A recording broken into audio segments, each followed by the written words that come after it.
हरियाणा की सियासत में बहुत ज्यादा इस बात की कयासबाजियां लगाई जा रही हैं कि राव इंद्रजीत सिंह को अपने विधायकों के साथ मिलकर अब कुछ ठोस कदम उठाने चाहिए। इसी मामले पर एक बड़े नेता का बयान सामने आया, जहां जननायक जनता पार्टी के युवा प्रदेश अध्यक्ष दिग्विजय सिंह चौटाला ने कुछ बड़े बयान दिए। दिग्विजय चौटाला ने केंद्रीय मंत्री राव इंद्रजीत सिंह की डिनर डिप्लोमेसी पर कहा कि राव साहब लॉबिंग तक सीमित न रहकर बड़े फैसले लें। उन्होंने कहा कि एक पड़ाव पर बगावत कर लड़ाई लड़नी पड़ती है और जनता भी लड़ाई लड़ने वालों का ही साथ देती है। देखा जाए तो ऐसे वक्त में दिग्विजय चौटाला का यह बयान काफी अहम माना जा रहा है, क्योंकि 75 वर्ष के राव इंद्रजीत सिंह हो चुके हैं और दिग्विजय चौटाला का यह कहना कि लड़ाई लड़ने वालों के साथ ही जनता खड़ी रहती है।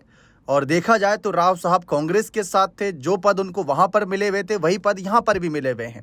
ऐसे में दिग्विजय चौटाला का बयान ये अहम हो जाता है।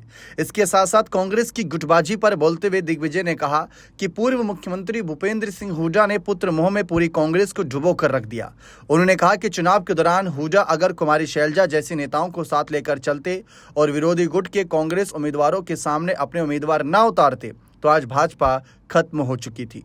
दिग्विजय ने कहा कि हुड्डा ने न केवल कांग्रेसियों के साथ धोखा किया बल्कि जन भावनाओं के साथ खिलवाड़ भी किया।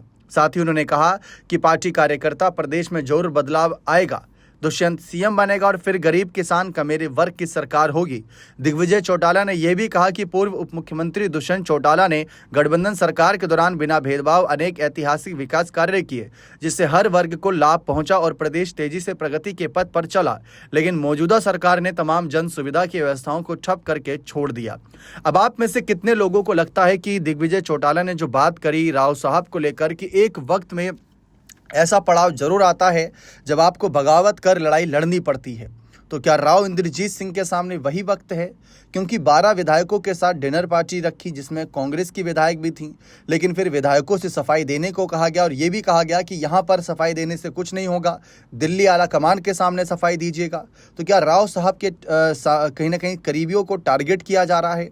हाल ही में डॉक्टर इंद्रजीत यादव ने जिस तरीके से राव नरवीर पर आरोप लगाए, मंत्री पर, बहुत गंभीर आरोप माने जा रहे हैं। ऐसे में दिग्विजय चौटाला के इन बयानों के बाद क्या लगता है, क्या कुछ असर पड़ेगा सियासी राजनीति में? अनिल विज ने भी एक समय पर, याद करिए, डिनर पार्टी के बाद ये साफ कहा था कि अगर राव साहब मुझे भी बुलाते तो मैं भी जाता। ऐसा लग रहा है कि धीरे धीरे कई सारे नेता राव इंद्रजीत सिंह को सपोर्ट कर रहे हैं कि आप फ्रंट से लड़िए और हम आपका साथ देंगे।